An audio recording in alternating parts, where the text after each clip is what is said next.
Hello and welcome to the Unique CPA with your host, Randy Crabtree. We're committed to creating a thriving community of accounting professionals who are physically and mentally healthy, fulfilled, and energized by their work. Our ultimate goal is to elevate the reputation of the accounting profession and vastly improve the lives of those in it. The Unique CPA is brought to you by Tri-Merit, the specialty tax professionals.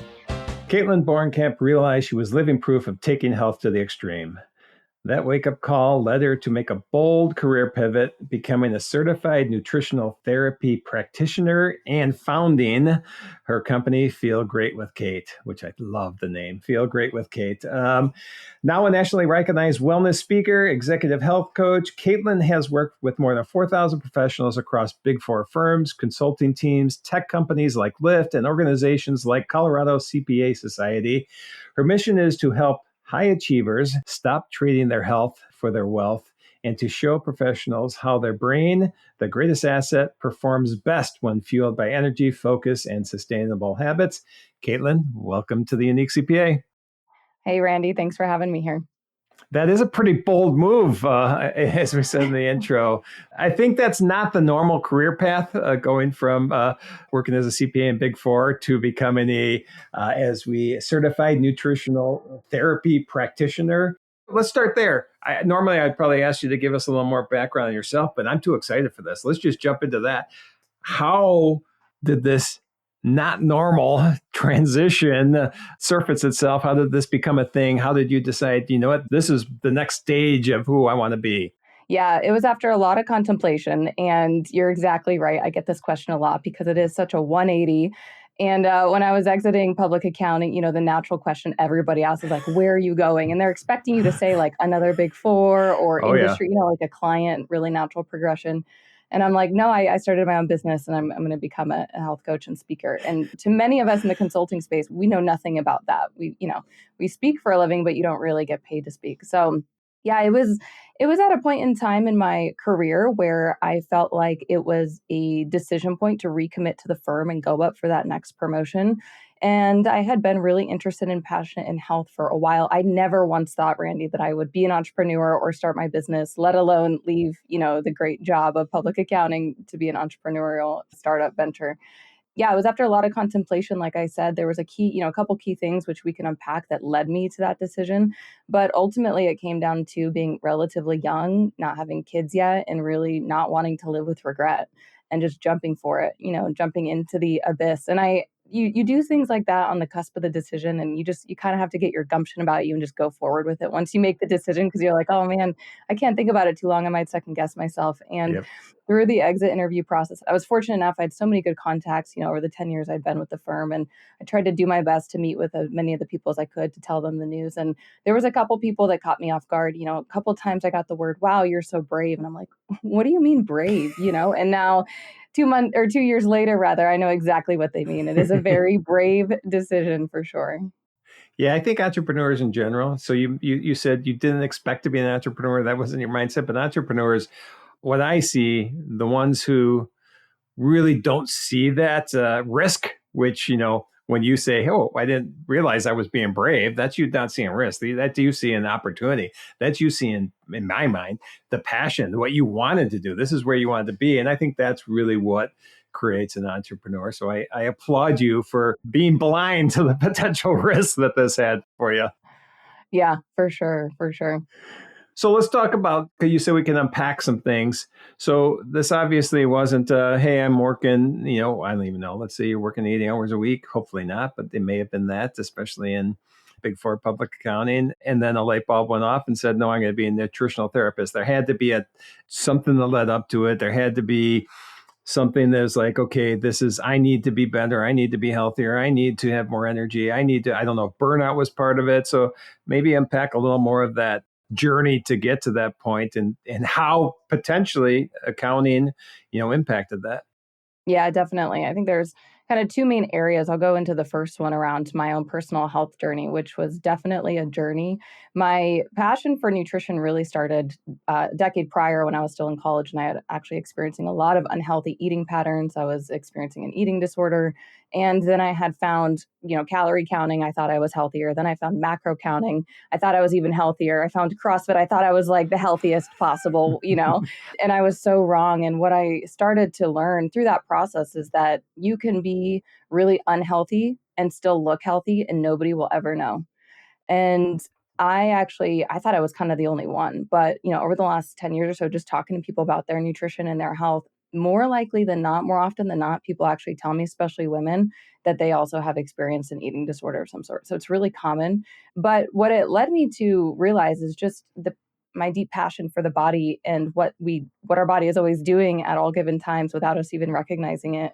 And a couple of things along the way that really shifted my mindset. One of those was learning from Dr. Mark Hyman. He's an MD.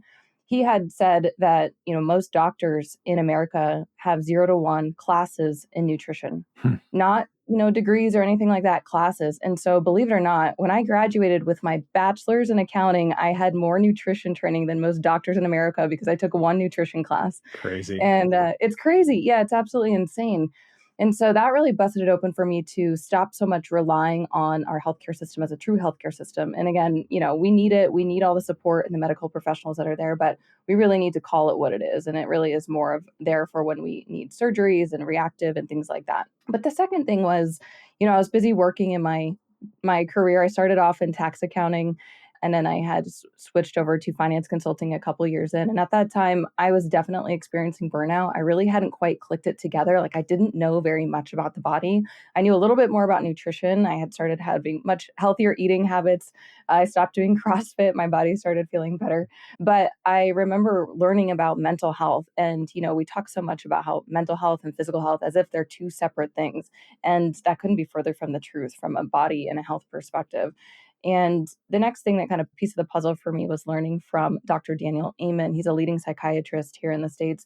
And he had said psychiatrists are one of the only doctors that don't scan the underlying organ that they treat, which is the brain. And that really got me thinking, just how much, as being in professional services, right? Like I wasn't, as a CPA, everybody listening is probably resonating with this. Like we don't do manual labor. You're sitting at a desk. You're doing a lot of critical thinking. You're doing a lot of analytical work. That's why your clients are paying you. They're paying you to read up on the laws and the regulations and to be one step ahead so that you can make their life easier and handle all the things, right? And so what that means is that your brain is your biggest asset when it comes to being a CPA. And so that journey transpired over many years, much of which when I was still comfortable in my career as a CPA. But then, within COVID, I was really kind of a wake-up call for myself where prior to that, I'd been traveling every week as a finance consultant. And I was just getting kind of drained, as you do, being on the road literally every week. And so once the world started to slow down, 6 months, a year in, and we kind of realized like, okay, this is going to be the new way of the world for a little while. It really made me pause and kind of think about, do I want to go into the nutrition space or the health space and a little bit deeper? And so that's when I decided to seek out a certification in nutrition. Of course, at that time, it was just for me. I'm a lifelong learner. I love learning. I remember, one of my favorite parts of college was just that you just get to show up and learn. And I was missing that in my career, because in your career, of course, as a CPA, you very much have all the on-the-job training. You have to kind of keep up on your own learning and ask for help. So anyway, that's when I decided to go out and get certified as a nutritional therapy practitioner. And then, after a couple of years, I decided it was time to, like I said, jump over and make the shift in the career path there. Okay, so a couple things that you said. One, I want to dig deeper into that brain is your biggest asset. But before we get there, you had mentioned that you personally were showing signs or dealing with burnout. For you, obviously, that was an area where you realized change had to be made. Was this a long time frame where it's like, okay, I don't know what's going on. I'm just tired. I'm getting cynical. Or how was burnout manifesting itself for you? Yeah, for me, I really recognized it after one particular busy season while I was still working in tax. And it was around, April or May timeframe when the filing season, the extensions were just filed for a client that I had that was filing over 100 state returns. And also, if you know, in public accounting, your first busy season as a tax accountant is really more of your audit busy season. So we'd just gotten done with all the tax provisions and auditing those. And I remember talking to a colleague and it just kind of hit me where I was so, like you said, yes, I was experiencing a lot of pessimism and low energy and just not wanting to do the work. And it just sort of hit me in the sense that nobody ever lied to me about what the job would be. When you go through recruiting, especially in Big Four, they're telling you there's going to be busy seasons. It's going to be a lot of work, but there's also, ample reward. Like you're getting higher than market average raises, you're getting tons of great benefits, you're getting really good experience. So it's not for nothing, but it was a good realization I had because it just made me realize that I was no longer lit up by the work I was doing. And for me to be annoyed by them asking me to do the job that they hired me for was my signal to go out and try something new. And so it was at that time when I made the transition into finance consulting.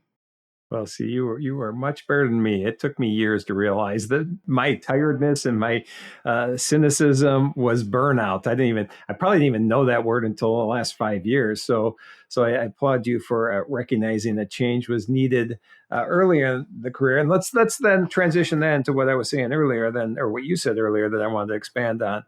But burnout, the way that I think I talk about us as accountants, CPAs, EAs, bookkeepers, whatever.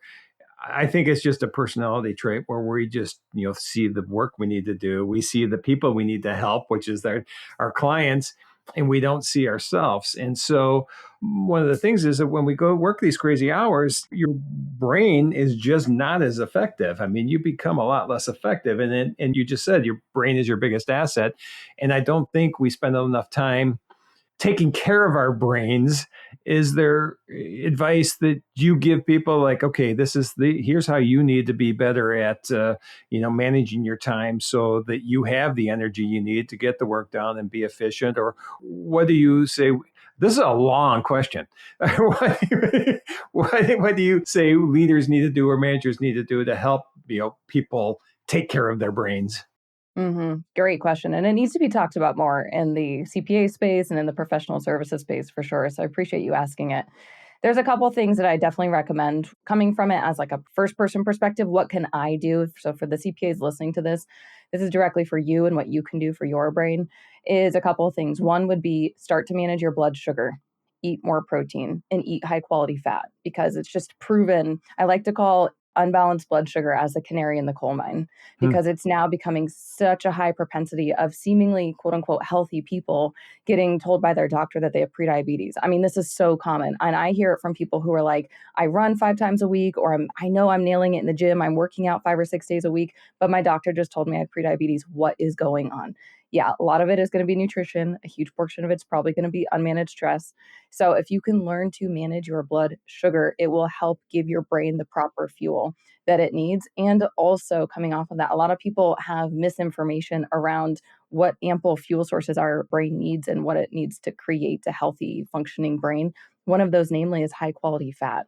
And so, coming off of the 80s and the 90s where we were all told to eat low fat and avoid fat like the plague, it's actually the opposite, which is if you want to age well, if you want to be performing well, and even just thinking about it after your career, right? If you want to still have some brain capacity left to your ripe old age to be there for your kids, which is the reason why you're working so hard for your career, likely, you need to be supporting your brain health now. There's a reason why Alzheimer's is being called type 3 diabetes. Oh, I didn't know that. All right. So here's my question for you. Now I'm going to hire you as my nutrition coach for this section here. So here's today. I'm going to talk about my fats and we'll see if I did okay. So I did have over 2 different meals, a whole avocado. Is that healthy fats? Yes. Okay. I'm 1 for 1. I had as a snack, a handful of mixed nuts. We're good so far? Yep, those are good. Okay. And then that's probably the extent of I had an egg for breakfast. There's obviously fat in there. And is that healthy or are we good? Yeah, and have more than one. Okay.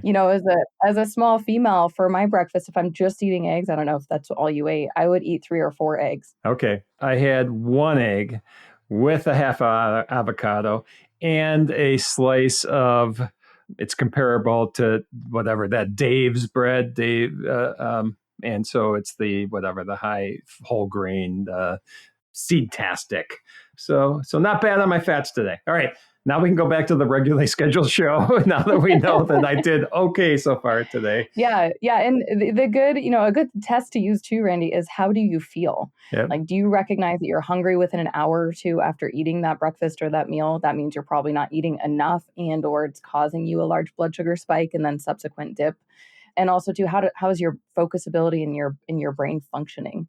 It's so interesting. It's like, I think there's a huge field in nutrition, of course, related to performance nutrition, right? Like when you're training for a marathon or when you're more of an actual athlete and you really want to gear up for an event. And I want to invite the idea that if our brain really is the biggest asset, which it is, we need to be gearing up for specific meetings and days. It's much like a big athletic event because Nice. you're going to need it. And so one of the biggest areas that I see people having issues with, particularly CPAs, is the unbalanced blood sugar, like I said. But yeah, if I may, just continuing to answer that part of the question. Yeah, go ahead. Yeah, what leaders and teams, or what leaders and managers can do to help support that is getting more into the work culture element of it and enabling, I like to call this using professional discernment and the power of silent permission. And I'll kind of unpack what both of those two terms are.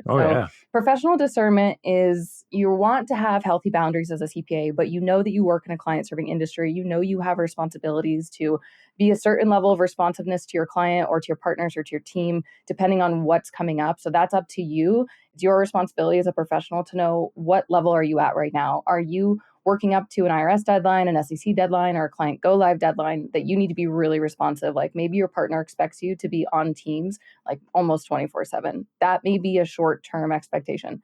Contrast that with hopefully some of the Fridays, in the summer, maybe you're taking those off or there's no meeting Fridays. That's an unspoken rule for teams, things like that. So you need to know what the relevant deadlines are and when your responsiveness is required or not. And then also having the right level of professionalism when you communicate your boundaries. And I've done this badly and I've seen other people do it badly. So you do learn. But what I mean by that is over communicating what you're doing and when you will or won't be available.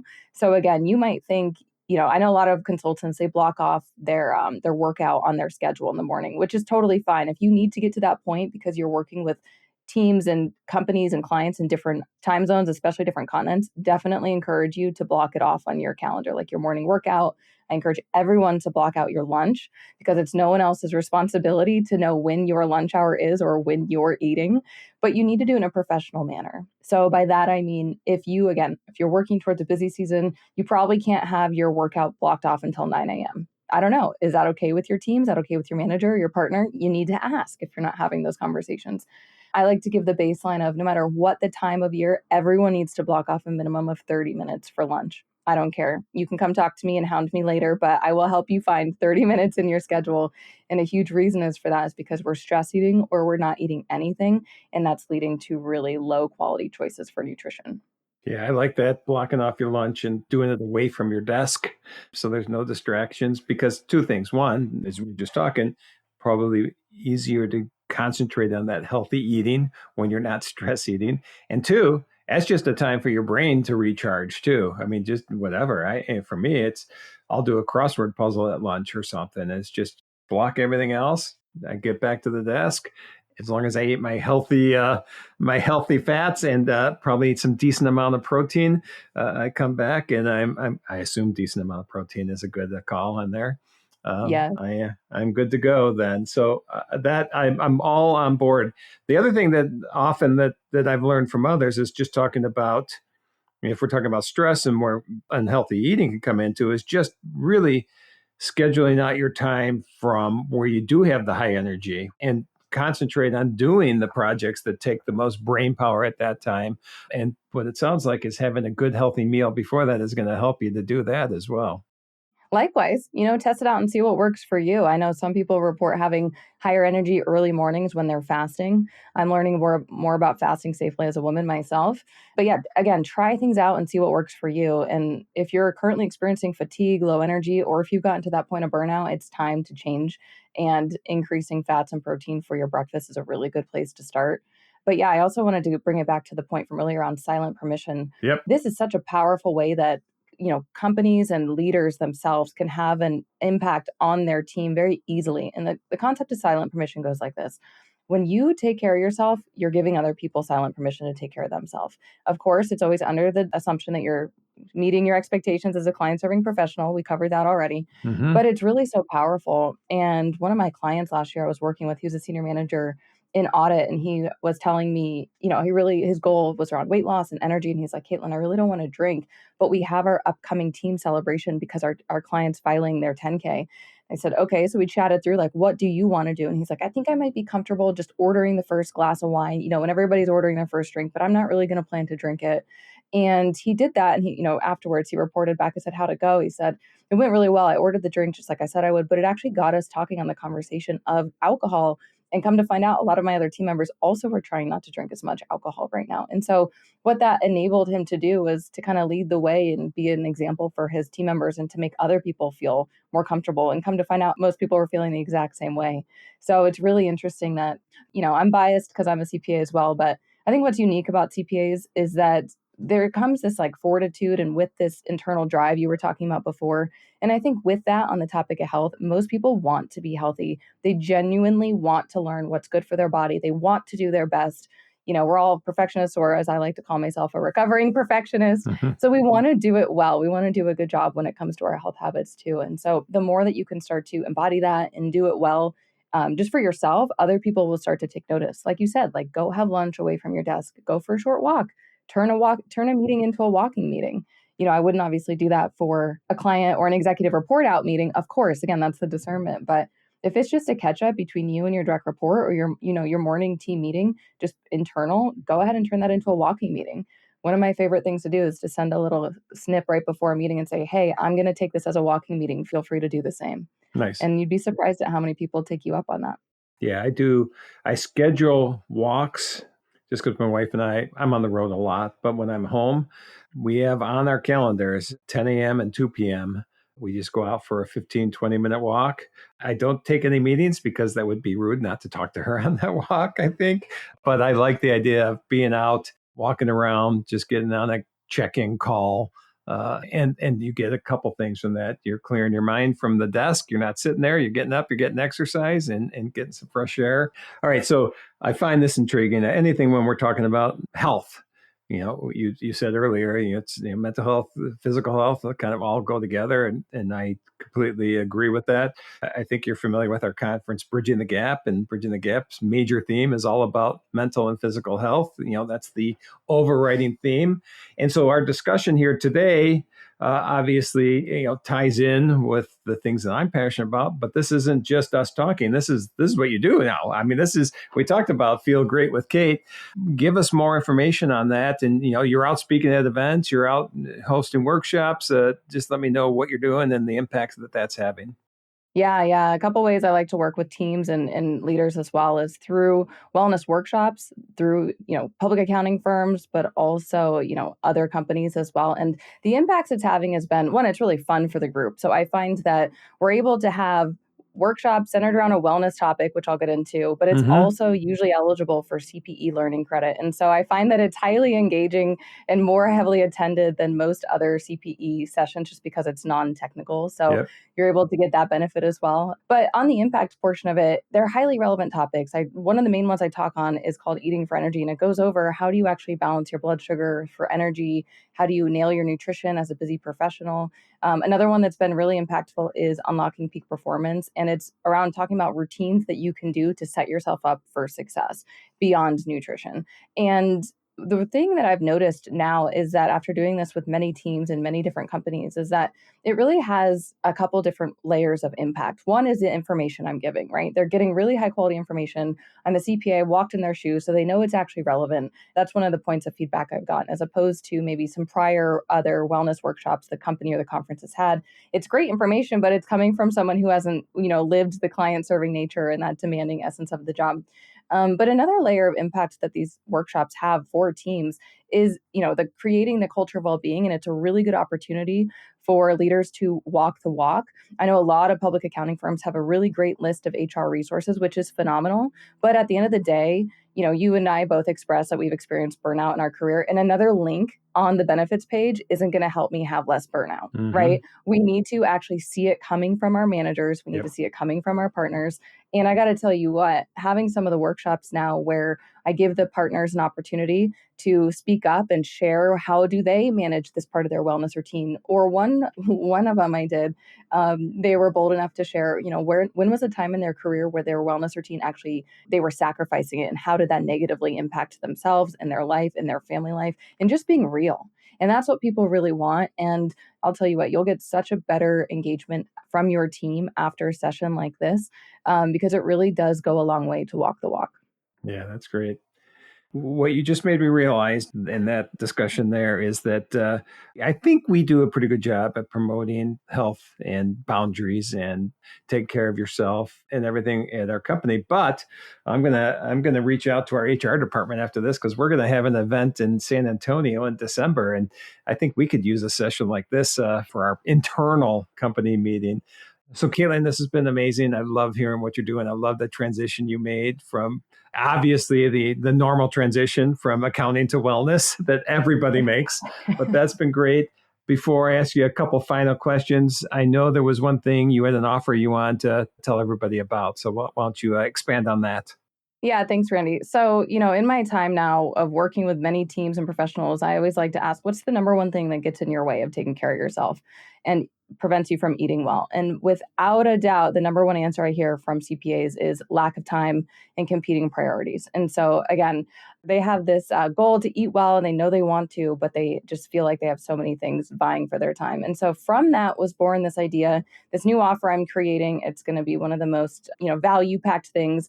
It's called the No Time Nutrition Blueprint. It's for any busy professional to nail your nutrition in no time. And it's honestly using all the principles I use to maintain my lifestyle and, my physique now, being able to maintain sub 20% body fat year round and not having to diet when you're going on a vacation. But it really is so much value. I'm basically giving it away. It's $27. So be sure to check that out if you are a professional, a CPA who you need to be eating better and you want to, but you just feel like you don't have enough time. So that's for you. No, I appreciate that. And then two final things. We talked about making time for yourself, and we talked about boundaries and all these other things, and how accountants just are get too focused on helping others all the time. So for me personally, we run a survey in the profession, just kind of figures out satisfaction levels, and one of the highest levels of satisfaction creator is when the people you work with know you're outside of work passions. And so that's my question for you. When you're not helping others have a healthier life, what do you enjoy doing outside of work? I love that. I enjoy doing pickleball, playing pickleball, and reading. Those are two of my passions for sure. All right, pickleball. I have not played yet, but I've actually got to the point where we have a pretty big piece of land here in our new house. I'm like, I should build a pickleball court in my yard, and I haven't played yet. So I should probably go out and play, but it looks like a lot of fun. It's a ton of fun. Good for your joint health too.